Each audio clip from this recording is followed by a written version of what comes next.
So during the second wave, Epworth accepted patients from other hospitals to help the hospital systems. So Nazim came to us and he was incredibly sick. Nazim had a breathing tube in and he was connected up to a ventilator which was doing the breathing for him. We started to do a fair bit of proning on him, which is something you do in patients who are very high risk. So it's that sort of last-ditch salvage rescue technique that you do. Luckily, we cleared the pneumonia, he started to improve, which was fantastic. But the legacy of him being so unwell is he developed what we call an ICU quiet weakness syndrome. It gets to the point where you can hardly lift your hands, move your legs, hold your head. We would put a sling underneath him and hoist him up, and it would take 6 people. We would hoist him into the chair and he was so positive and so great, and he'd give us a thumbs up. And he'd wave to people outside of the room. Seeing Nazim get slightly better,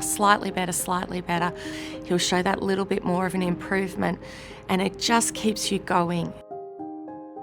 He made significant physical gains and gains in his improvement in his breathing throughout that time. We then got him to a point where we could put a speaking valve on him and spend a bit of time off the ventilator, and that was the first time, sort of about 8 weeks in, that we actually got to hear his voice, because then we could put him on, use the iPad so he could communicate with his family, because they still hadn't actually been able to come in and see him at that point.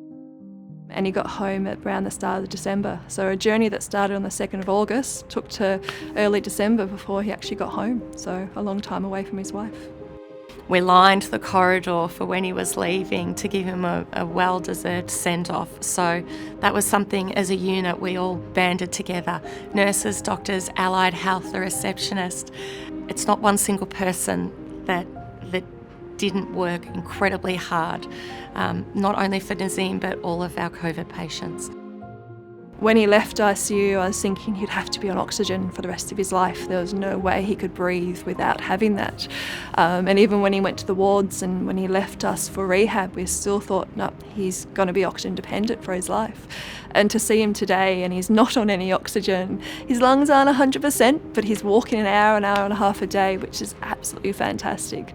So getting him home to his wife and his family is just really beautiful. Then he come home and he's alive now. Everything good. Thank you. He is one of our success stories, and we should absolutely celebrate our success stories in COVID. We worked hard and he's so appreciative, and our hard work has paid off.